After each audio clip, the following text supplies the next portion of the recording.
What's going on, everybody? Welcome to another brand new installment of Renegades Reviews, exclusively here as always on the Casa D18 Studios channel. I, of course, am your host, the Renegade JJ Williams, and today we're going to be discussing the fallout from Endgame, the very first film to take place after the battle with Thanos, 2019's Spider-Man Far From Home, starring Tom Holland, Samuel L. Jackson, Kobe Smulders, Zendaya, Jon Favreau, J.B. Smoove, Jacob Batalon, Martin Starr, Marissa Tomei, Jake Gyllenhaal, Angourie Rice, Ben Mendelsohn, Sharon Blynn, and J.K. Simmons. What's going on, everybody? Thank you for joining me here once again for another brand new installment of Renegades Reviews. And like I said during the introduction, today we're going to be discussing the first MCU film to deal with the fallout from Endgame, Spider-Man Far From Home. And our film opens in Extencio, Mexico, as Nick Fury and Maria Hill investigate an unnatural storm where they encounter the Earth Elemental. They meet Quentin Beck, a superpowered individual who shows up and defeats the creature, and subsequently gets recruited by Fury and Hill. Meanwhile, in New York City, the Midtown School of Science and Technology completes its school year, which had been restarted to accommodate the students who had disintegrated 5 years earlier as a result of Thanos' actions. They had reappeared unaged thanks to the actions of the Avengers. The school organizes a 2-week summer field trip to Europe, where Peter Parker, who is still mourning the death of his mentor, Tony Stark, plans to reveal to his classmate, MJ, that he likes her.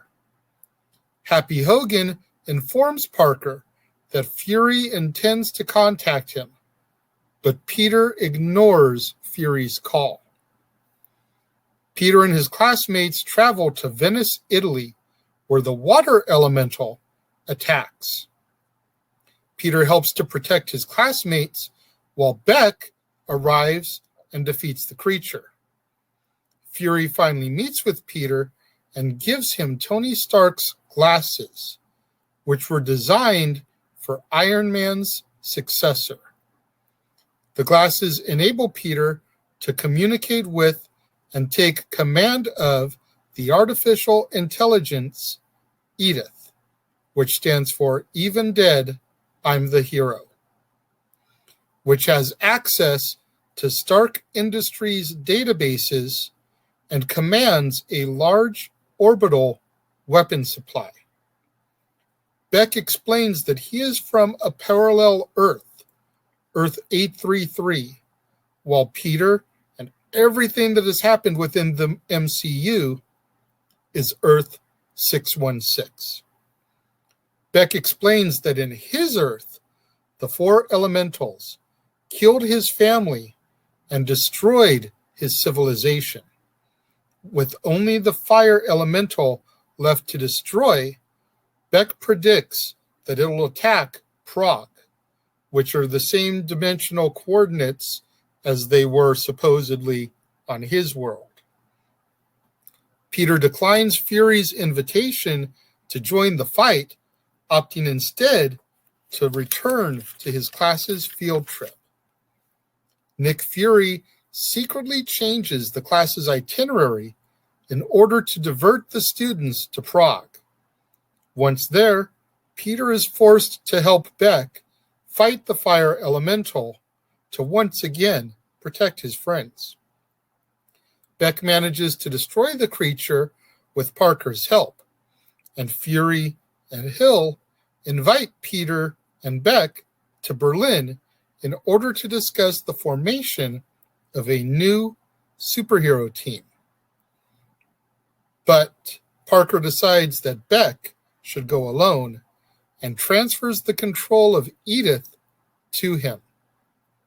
Once Parker leaves, Beck celebrates alongside ex-Stark Industries employees with whom he had been working with in order to masquerade as a superhero. We discover that Beck was actually fired from his position as Stark's holographic illusions specialist for his unstable nature, and that he's been using advanced projectors to simulate both his powers and the elementals, and now hopes to use Edith's orbital weaponized drones in order to increase the scale of his illusions and fraudulently establish himself as an Avenger-level hero.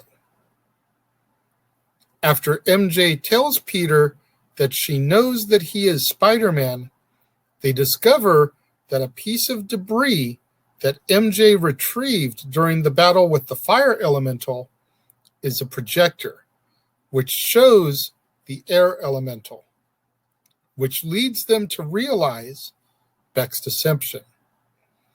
Peter then travels to Berlin in order to warn Fury, only to be tricked by Beck using an illusion of Fury.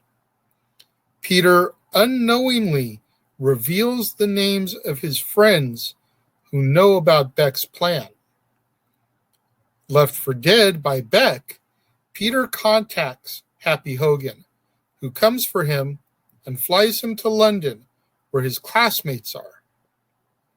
Beck uses Edith to orchestrate a fusion of all of the elementals as a cover to kill Peter's friends.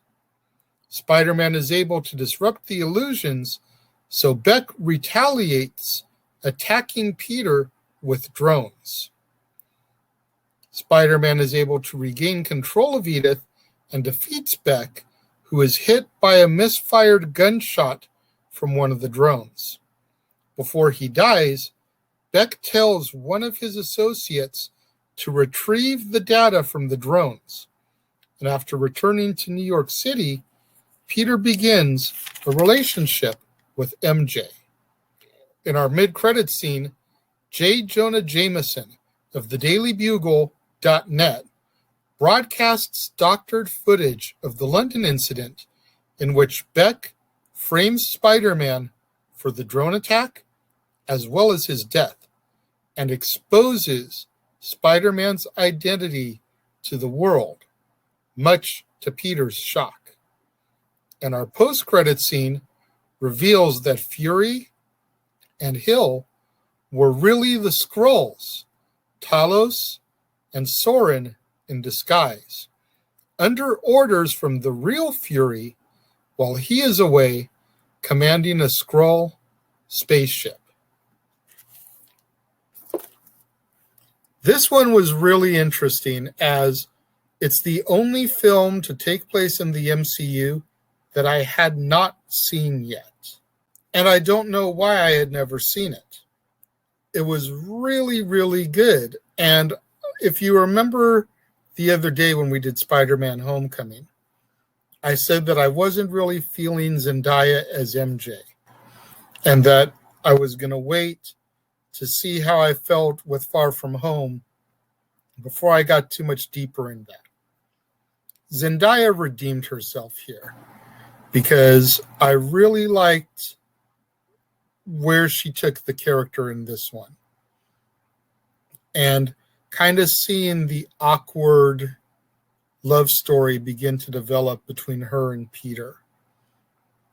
I thought it was handled really, really well. I think the way they came off of Endgame and the death of Tony Stark, Iron Man, and the way they referenced it, and they had the murals kind of on the buildings, I thought that was a nice touch, a good way to kind of remember the fallen, the in memoriam video that they ran in the beginning to the music I Will Always Love You by Whitney Houston. I thought was a comical yet touching tribute to do. I liked how even though Tony was gone, we still kept Happy in the story to kind of keep that connection to Tony, since Happy had been basically his right hand, his assistant, his bodyguard, whatever, for all those years. Happy still being there leaves that little connection to Tony Stark for Peter. And even though it isn't Tony, it's still a piece of Tony. You know, I really kind of hope that Pepper shows up in the third one to kind of keep the same vibe going, so that there's still just enough, just a little piece of Tony left behind in the films for Peter, even though Tony isn't there anymore. I liked Fury and Hill being prominent in this film. You know, I love Sam Jackson anyways, so, but if you think about it, Nick Fury's role traditionally is kind of resorted to a scene or two, with the exception of like the Avengers and the Winter Soldier. Those movies he had a little bit more prominent roles. Otherwise, he usually gets one, maybe two scenes in a film. So for him to have another film here where he's a little bit more prominent, I liked that. And then Maria Hill as well. I like the character of Maria Hill. I think Cobie Smulders does an amazing job with her. Jake Gyllenhaal as Quentin Beck, Mysterio. I thought he did a great job of deceiving Peter and earning his trust. My only beef with him was that once it was revealed that he was the villain, he needed to go straight into villainous ways. And I feel like once we knew he was the villain and the trigger was pulled and the real reveal was made, there was still a little bit of tap dancing around it with Peter. It was like, we know who you are now. Make it so, you know, be diabolical and evil. There's no sense in trying to sugarcoat who you are anymore. That was my only nitpick with it. I liked the way they worked the Skrulls into it and how, you know, they brought them back after Captain Marvel, which is the other film where Nick Fury, Sam Jackson played a pretty integral part. He's basically had one movie per phase where he's a little bit more prominent. You know, the Avengers for phase 1, Winter Soldier for phase 2, Captain Marvel for phase 3, Far From Home, also phase 3 technically. So he's had about one movie per phase there. But I like how they brought the Skrulls back in and how we're still teasing that they're out there and how Fury is still working with them after the events of Captain Marvel. I thought that was a nice touch. When it comes to my rating for Far From Home, I am going to give it 4 out of 5. Only because of, like I said, with the Mysterio thing, how I feel like once the trigger was pulled, he should have just been full on heel instead of still trying to nitpick a little bit with Peter and sugarcoat who he really is. 4 out of 5 stars for me for Far From Home. What do you guys think out there? Those of you that's seen it, if you're watching the premiere, let me know. Leave your thoughts and comments here. If you're watching on demand, leave your thoughts and comments down here. But when you get out there on the social medias, let's try to get those hashtags trending. Hashtag Casa D18 Studios, hashtag Renegades Reviews, hashtag Renegade Returns, and of course, the ever popular hashtag Shenanigans. We interrupt this episode of Renegades Reviews for an important announcement about merchandising. Merchandising? What's that? Merchandising. Come, I'll show you. Merchandising, where the real money's made. Make sure you go over to teespring.com/stores/Jeff Meacham Network for all the t-shirts you see here from the West Coast professor, Jeff Meacham himself. You can get shirts for the Jeff Meacham Network, Talk Wrestling, as well as the red and gold Meachamania shirts. And while you're there, don't forget to get your shirts of the Casa D18 Studios Brotherhood, the Dads on Wrestling shirt, the Renegade JJ Williams, Statboy Sports Bar, and the hashtag StatBoyApproved shirt. Make sure you go over to teespring.com/stores/Jeff Meacham Network and score your shirts today. Make sure you guys get out there. Do what that commercial just told you. Go to teespring.com/stores/Jeff Meacham Network for all the official merchandise of the Casa D18 Studios Brotherhood. Get you your Renegade JJ Williams shirt, Dad's Not Always on Wrestling, Statboy Sports Bar, hashtag StatBoyApproved, hashtag Shenanigans. Get you your official Jeff Meacham Network t-shirts, 3 different designs of the Jeff Meacham Network logo for you to choose from, along with Talk Wrestling, Meachamania, and more. It's summertime, beach bonfires, pool parties, barbecues. Go to the Teespring store, get yourself a tank top. You can choose from the Renegade JJ Williams or Meachamania. Either one's the perfect accessory for those hot summer days and those hotter summer nights. Get out there, show your love and support. While you're showing your love and support, do what that ticker tells you.